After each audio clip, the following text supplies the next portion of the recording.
Wylde live day afterthought. Um, after the Philadelphia Eagles lose a horrible game to the Dallas Cowboys yesterday, man, I got to take a walk, and I'm going to bring you guys with me. And it's something I've never done before. You know, I'm not in a studio or at the bar. So yeah, you guys are going to come with me. We're going to walk and talk.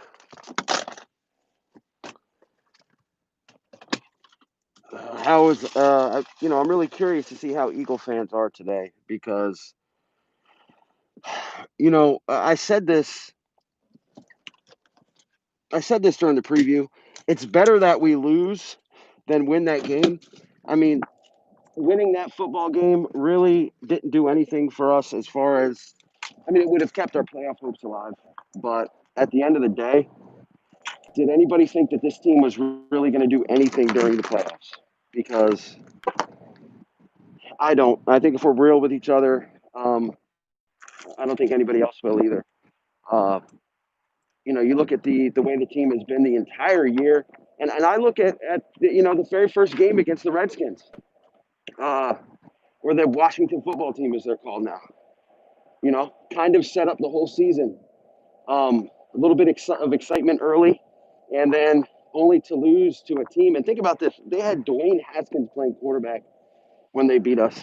Uh, just that right there should have told us everything that we needed to know about this team. The season started out with injuries, with Lane Johnson not starting that game, Miles Sanders not playing that game, and that's just kind of how it's been. So, man, what a bad season! What a horrible season! And yesterday, again, I don't know if anybody else out there. First off, if anybody is watching, let me know if you can hear me. Okay. I kind of stayed away from the radio today, to be honest with you. Um, I just couldn't do it. Yesterday was enough negativity to last a football lifetime. So,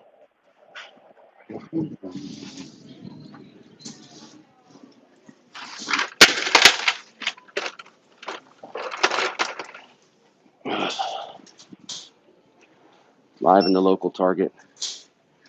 I don't know if I have much of an audience here today, but wow, look at the line in here. Holy crap. It's crazy. Alfonso, thanks, man. So, yeah, this is actually, I've checked, I've looked at Twitter today. Um, Again, I've stayed away from the radio because I could just imagine the negativity that's on there. But, one of the major things is who comes back this year uh, during the offseason. And it's the first offseason where, as a fan, I have a ton of questions. I don't know. I don't know. I don't know where they go from here. Again, they played well against the Saints and beat them. They played well against the Cardinals and lost. Yesterday, just all around, they played bad. Uh, Coaching wise, if we're talking about who goes and who stays, the first guy that's going, in my opinion, would be Jim Schwartz.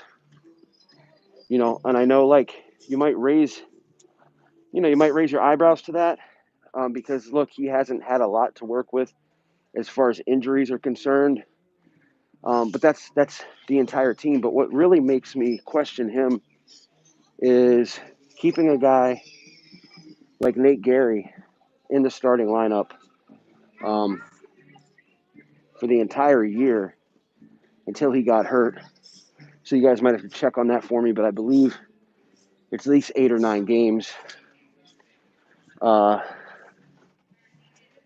When Alex Singleton is sitting on the bench, and Alex Singleton is way better, as we all see.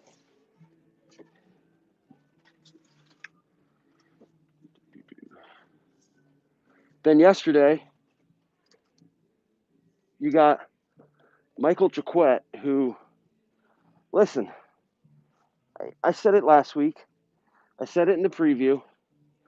Um, I thought he was, a guy that you could probably mold into a good corner. Yesterday, he let off the most yards, second most of the entire year in the league. Anywhere you put him, he was a liability. He was falling all over the place. This guy, and it wasn't just him. It's Roby Coleman. Um, Darius Slay had an interception, which I predicted, but it was the first interception by an Eagles corner since last year, 2017, when Sidney Jones did it. I mean, that's inexcusable to me. Uh, and again, coaching. Why are you going to keep this guy um, in the lineup? Like, why is he still after halftime in that corner at your corner? I mean, they should have moved Mills over there through probably Dallas's second scoring drive. And here's what I'm here for: that polar water. But it was just, guys. I mean, this is, again, coaching wise, inexcusable. And he's the first. Again, Jim Schwartz is the first guy I'm getting rid of. He's the absolute. I've had a problem with him all season. I've had a problem with him last season, the season before. You think about the big leads when the offense was actually working, and that didn't happen much this year, except for maybe the first game when they were up 17. Well, yesterday 14-3, and your defense, it just crumbles. It just absolutely crumbles. And again, I know some Jim Schwartz apologists are going to say, "What do you want him to do when his defensive line has?" I mean, are these guys even classified as practice squad players? Because not really. I mean, some of these guys were just picked up weeks ago, like not even good enough to be on the practice squad. So I understand he doesn't have much to work with, but again, when a guy's getting burnt and you make no adjustments, you got to go. You just have to go. And look, Roby Coleman, one of the worst free agent pickups that we had. It makes me wonder about Jim Schwartz's scheme. We've seen cornerbacks play in this scheme that get absolutely burnt or bad, and then they go play other places and they're better. So to me, what does that say? It's you've changed the cornerbacks coach. Mark Manuel is a decent cornerbacks coach, secondary coach, but nothing's working. And these guys are horrible, and they have one interception in the secondary. I'm gonna flip this camera. Check out our Eagles section. All this shit should be 50% off right now. All of it. All of it. Look at this. Headphones, speakers, freaking watches. Time to fire some people. No Jalen Hurts stuff yet. And that's the next thing I want to talk about. Jalen Hurts. Everybody knows, I've said it time and time again. Like, I'm an Eagles guy. Just whoever plays winning football, that's what I want as my quarterback. But it is unfair to talk about Jalen Hurts the way some fans are. He was a rookie. He played his first bad game. A lot of rookie mistakes in that game. Let me get my finger in the camera. But Carson Wentz, was making those mistakes as a 5-year vet. You expect a rookie to make rookie mistakes. So, my feelings on Jalen Hurts haven't changed. I think he's a promising rookie. I think he's played better than people have suspected. I mean, yesterday you had that, my God, the arm on this kid, that 81-yard bomb to Deshaun Jackson. I mean, the last time I'll probably cheer as an Eagles fan this year. I mean, it was awesome. And then Deshaun goes missing. He literally doesn't have another catch the entire game, barely on the field. Whose fault is that? I mean, is it Jalen Hurts' fault? Apparently, Doug Peterson said Deshaun started getting sore and lost explosiveness. So basically, yes, was that play awesome? Absolutely. Could any of their other wide receivers do that? I don't know. Because Jalen Reagor has shown zero explosiveness. Quez Watkins has, but I don't know if he can track a ball like Deshaun. But, you sit I don't want to say that name, John Hightower again,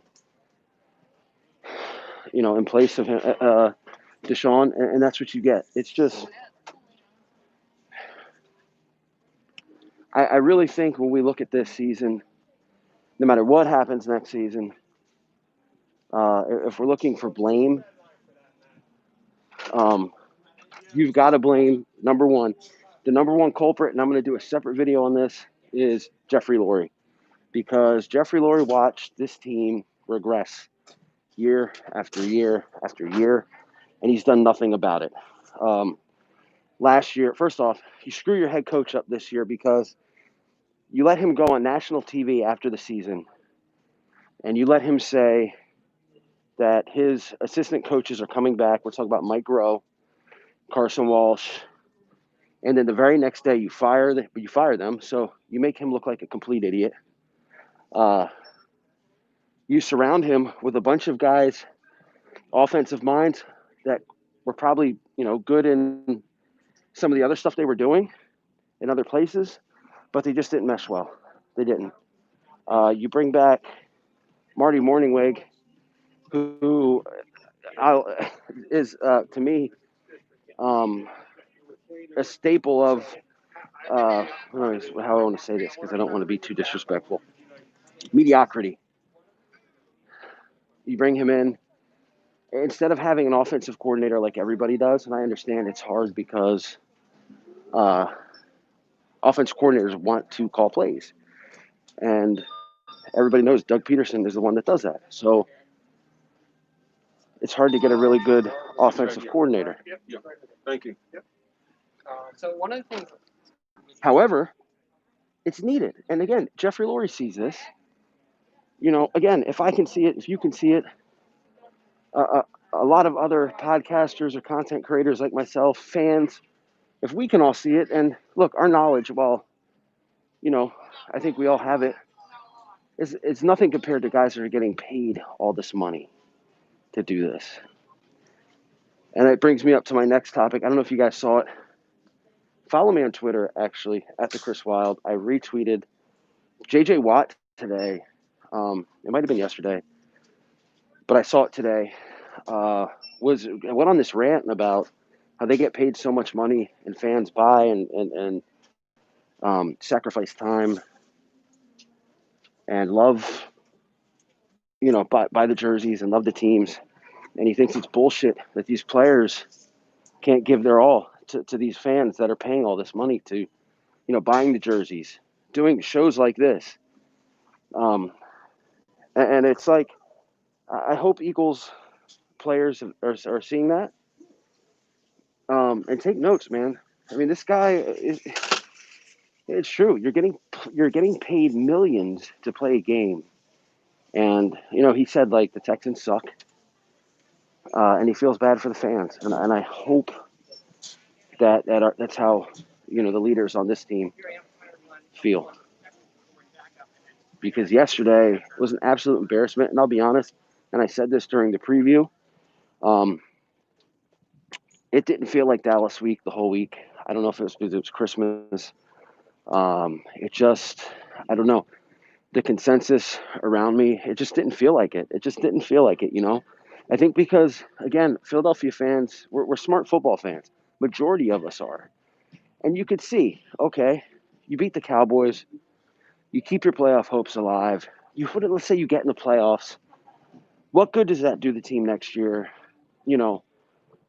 At least now, by losing, and there's no way any of us would root against a team against the Cowboys. But at least now you're guaranteed a top 10 pick. And at the end of the day, after Sunday, it could be top 3, depending on how things go. And I think that's huge. Again, you become scared to death because of who you have picking these guys. Howie Roseman's track record is not good. And I don't get the sense that he's going anywhere. I just don't. When, again, this is on Jeffrey Lurie. Absolutely. Eagles champ won. Howie Roseman needs to go. I'm tired of the circus clown. You and me both, brother. I agree with you completely. Um, that's again, he's probably my number one, followed by Jim Schwartz on who has to leave this team in order for things to get better. 2017 was awesome. It was only 3 years ago, but and yes, has this team been to the playoffs every year since 2016 or after 2016? Yeah, but it's been a regression. Super Bowl to divisional round to wild card round, uh, and then you're 4-10-1 this year. It's you think it's picture Harry Roseman as a clown. You should send it. Okay, all right, yeah, definitely. Um, because and you think about again 2017 with Harry Roseman, he got everything right, everything. That rarely happens.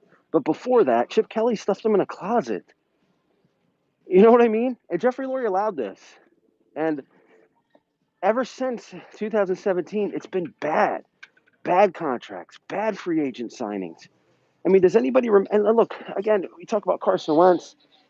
This organization, they're going to look, you put Jalen Hurts in there.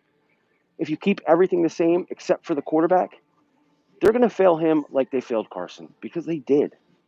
They failed Carson Wentz. And look, it hurts to say, but they absolutely did. This organization failed that man because let's remember after the Super Bowl, remember the Mike Wallace signing? Does anybody remember the Mike Wallace signing or some of the other scrubs that they signed as wide receiver? I do.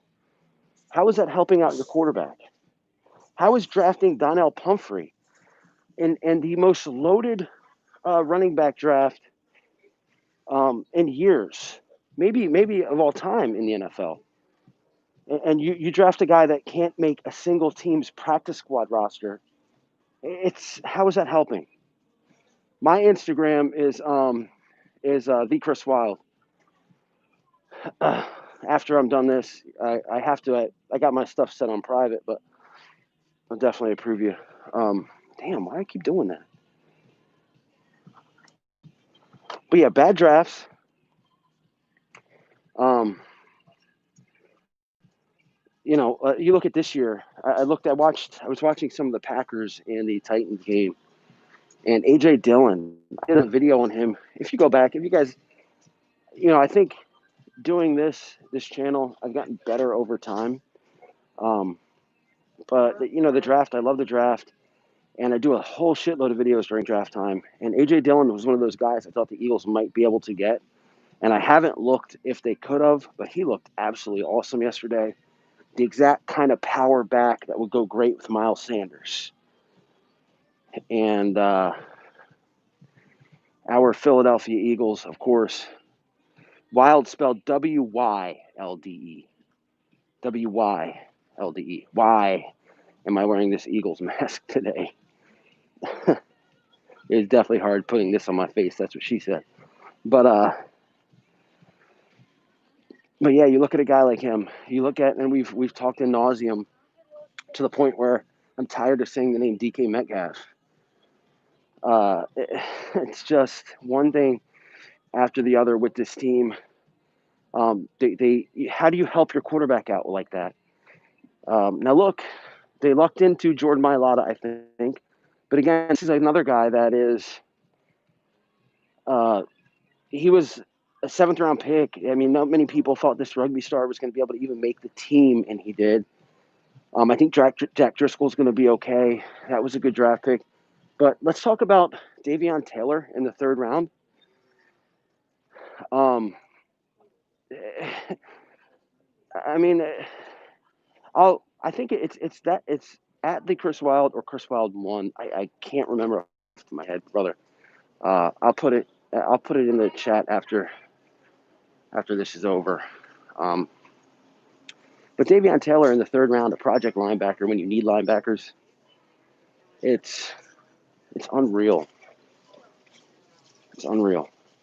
Everything they did everything wrong at the worst possible times. And that's what led up to this. That's what led up to this year. Jalen Reagor was the wrong pick. Absolute wrong pick. Like I said, you watch him with 5 blockers in front of him, and he gets like shoestring tackled yesterday. When I feel like if Quez Watkins, a 6th-round pick, would have had the ball in his hands, would have been a touchdown. It's disappointing. It's just disappointing. But that's where we're at. That's where we're at. And again, if Howie Roseman's here next year, you're going to see much of the same. They need to get rid of this guy, like today.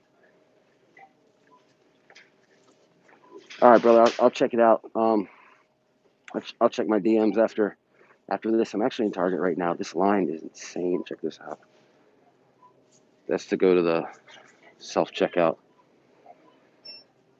But yeah, it's now next week, Eagles game has been flexed to prime time, which is just unreal to me. I think because if the Cowboys beat the Giants, which I fully expect them to, the Giants kind of quit this week. And the Eagles are to beat the Redskins. Dallas will get in.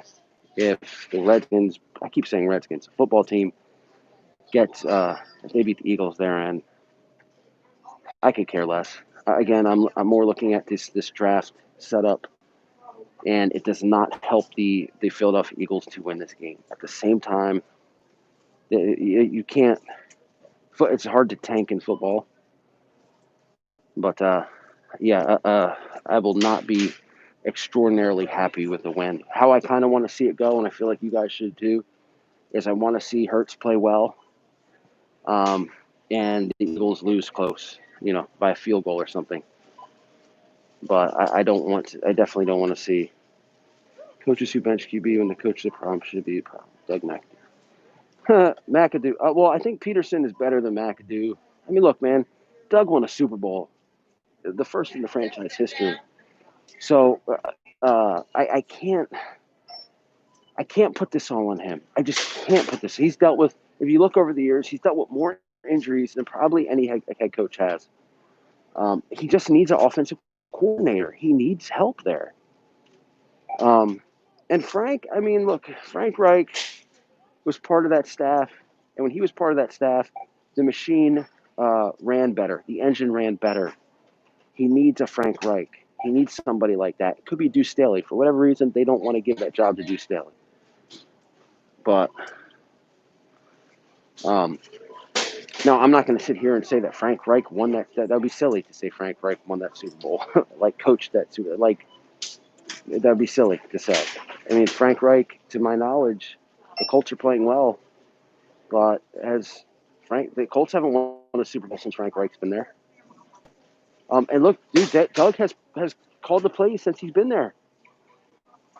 He's called the plays. Now, look, the play design, he's had help from guys like Press Taylor and Frank Reich. Help with play design, but as far as what plays are called when, that's Doug Peterson. It always has been. Frank helped with play design, but Frank wasn't calling plays.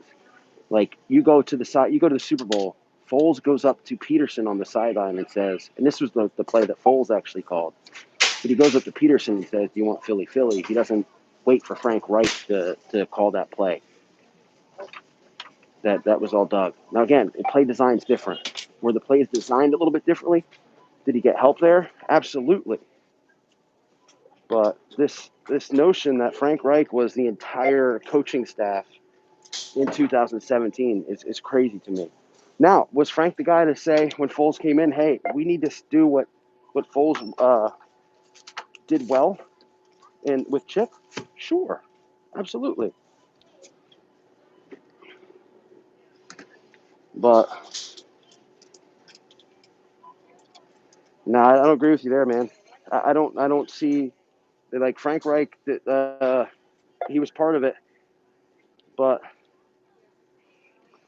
I don't think that I honestly don't think that he had anything more to do with that Super Bowl than Doug did. Again, Doug Peterson has been the play caller, which was great in 2017 and has sucked in 2020. So,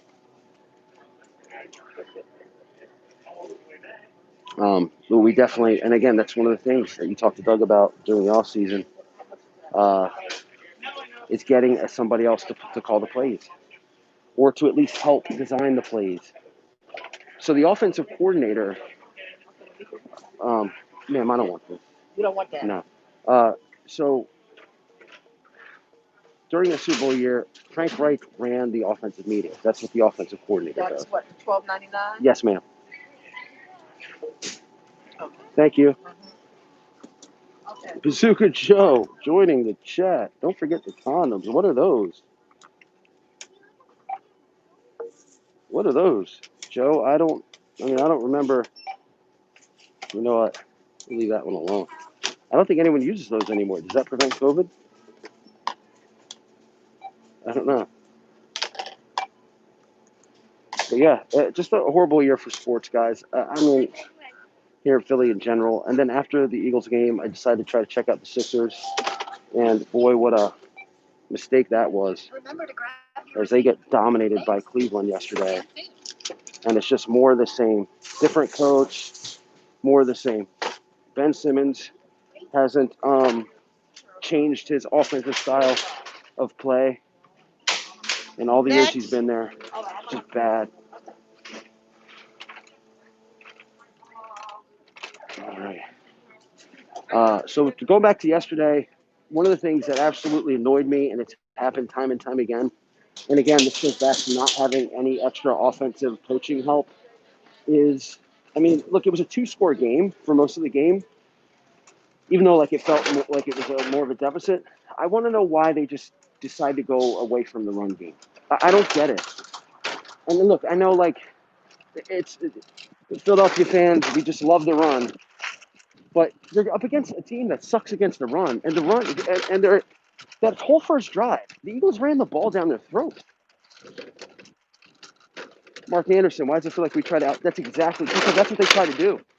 That Howie wants to be the smartest guy in the room. Oh, we're gonna take DK Metcalf instead of, or we're gonna take JJ Arcega-Whiteside instead of DK Metcalf and show prove everybody how smart we are. Jalen Reagor, wait till you see how explosive this guy is compared to Justin Jefferson. It's stupid.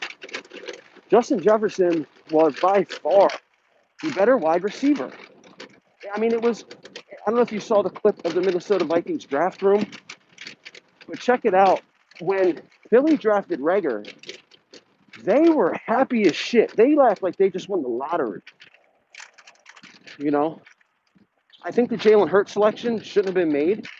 It does make some sense now. You know, when you look at why they might have done it to keep him away from Dallas, because Hurts and CeeDee Lamb on the same team, that would have been problems.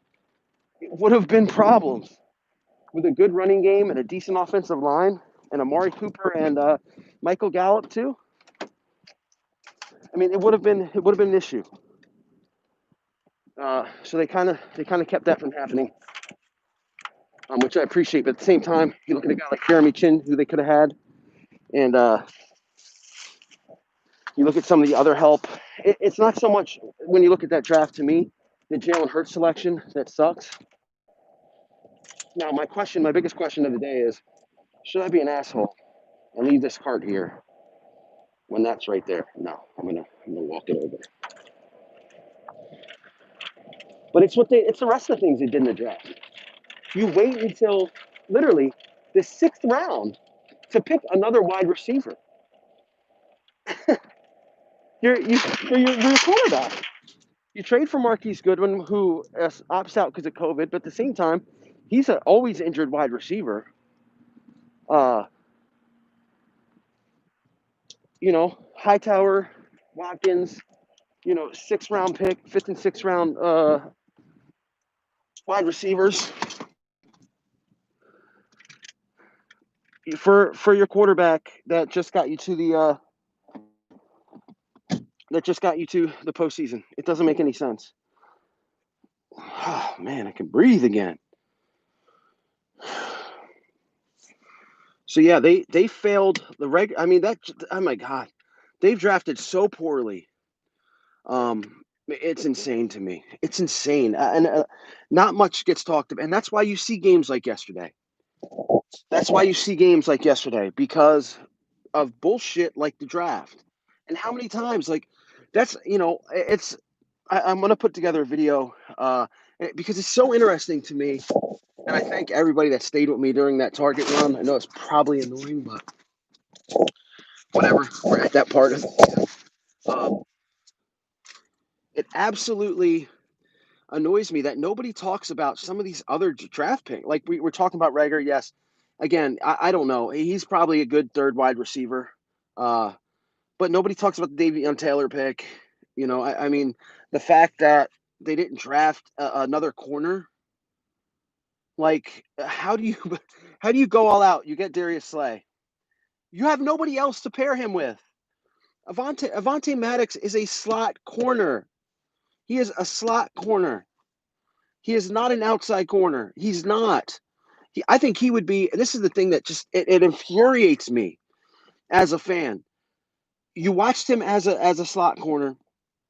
I think it was his rookie year, and he played well. Now you put him as outside corner, and he doesn't play well as an outside corner. So why take a strength? You could have an awesome slot cornerback, but now you take away from the slot corner position, and you take away from the outside corner position. So you're hurting two positions. You have him at the slot. Now you just got to find an outside guy. You got James Bradbury that was out there in free agency that has played well for the Giants, a guy that I wanted. Logan Ryan, I know he's a slot corner guy as well, but that's just another guy. If for whatever reason you don't like Avante Maddox at slot, that just signed an extension. I mean, it's just Howie Roseman has failed and failed and failed, and they're going to use COVID-19 as an excuse. The COVID-19 year, no off season, this and that. Even though other teams have went through the exact same thing. And it's just it sucks. Look, Philadelphia's a big market. You had a real shot, and this is what Jeffrey Lurie should be concerned with. You had a real shot to make this team very good and almost excellent for years. After 2017, to keep that ball rolling.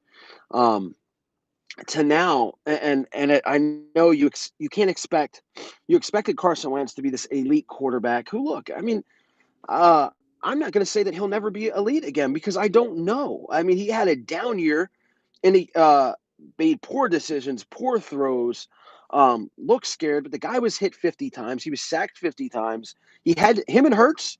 Here's one thing they come in common, or they have in common. In order to win games, it seems like both of them have to play hero ball. Like yesterday, those interceptions that Hurts threw, trying to be the hero. It's a lot to put on a rookie. It's not, to me, as a fifth year vet, like what happened to Carson shouldn't have happened, which leads me to questions about him. Um, but man, it is just, I mean, there's just so many. When you see this general manager, I mean, there are guys, again, I think of Mike Wallace. I think of Roby Coleman this year, Blake Countess, they brought back, they cut. LJ Fort, who is a really good linebacker who you bring in and then you cut, plays well for another team. Sidney Jones, with all the injuries, he gets cut, plays well. I mean, for other teams, it's crazy to me. It's insane to me. When you draft J.J. Arcega-Whiteside, Jalen Reagor, Big Joe, what's up? Eagles have poor backup players. They have poor backup players. They have poor coaches.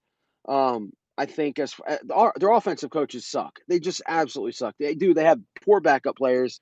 But these backup players that you're watching, you have to understand they're backups to backups.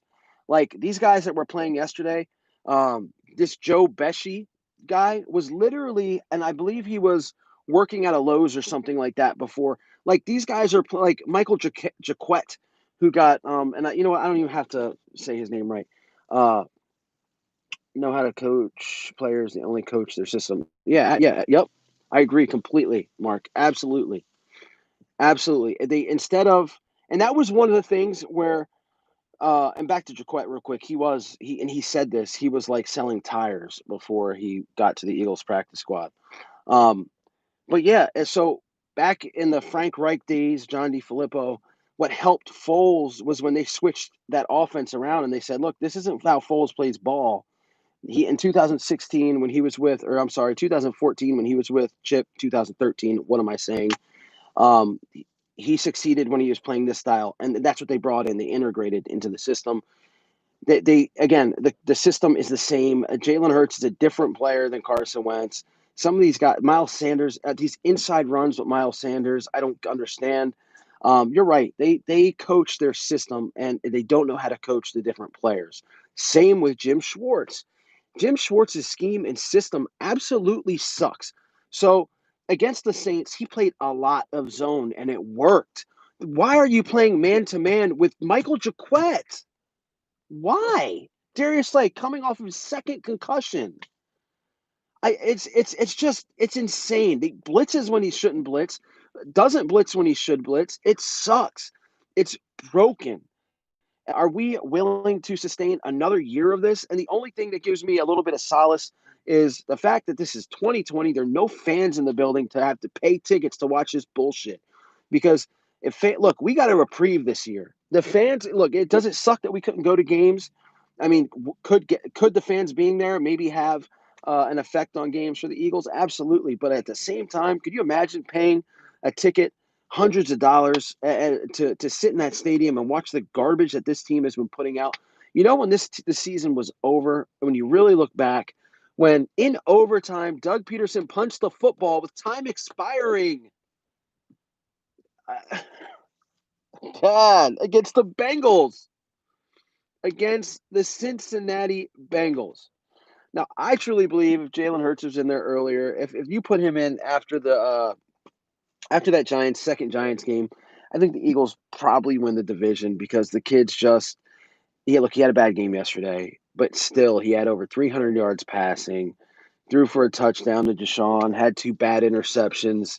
The play calling was all over the place. You're going for it on 4th and 15, but you're not going for it on 4th and 8 in their territory. It's just, I mean, and the thing is, next year they're going to have a quarterback competition because that's all you can do right now. You're not going to take that $34 million cap hit on Carson when you really don't know. And I think that's what Jeffrey Lurie has to look at.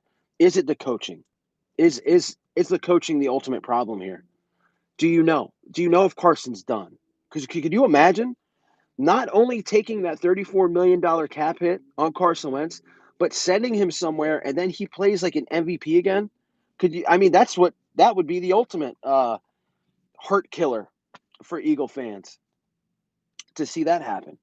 And even if Jalen's okay and Jalen's good, just to see that Jim Schwartz has to go. Yes, he's stubborn to adjusting on the fly. Absolutely. Take away a team's obvious threat. I mean, look, he has been bad for years.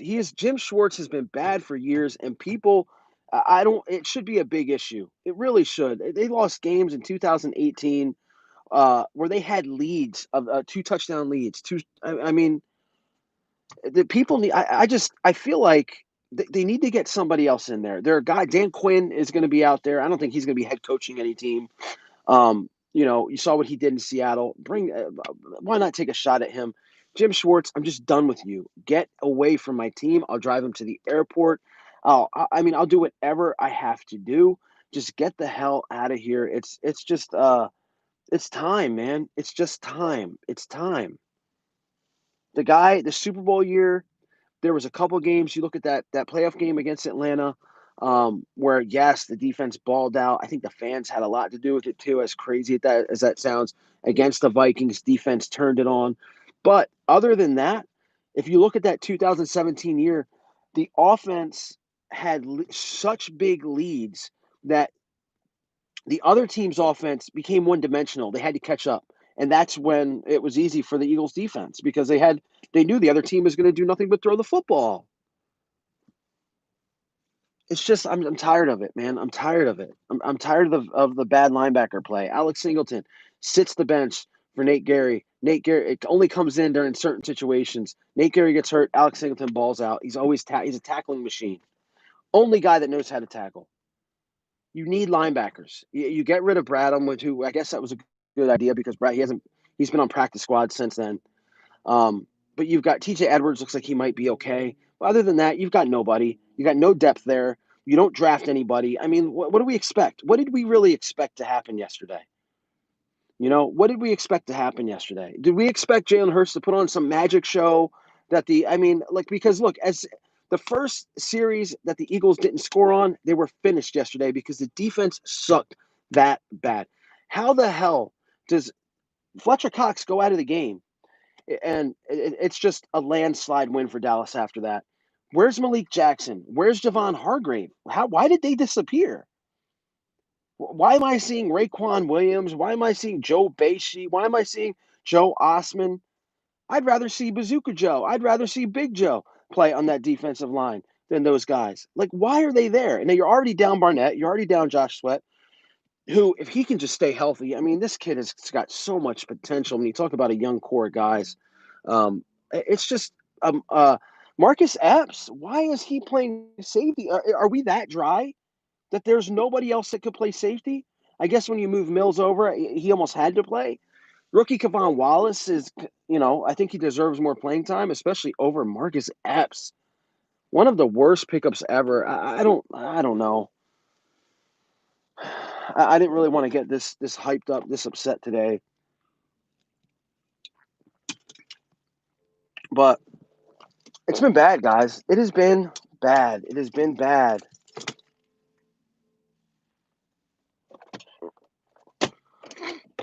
Tired of this year.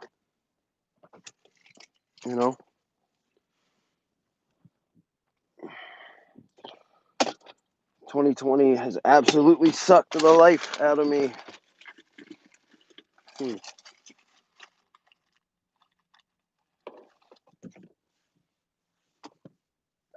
it is what it is. All right, guys, I'm gonna get out of here. Thanks for watching. I'll probably have something else later tonight.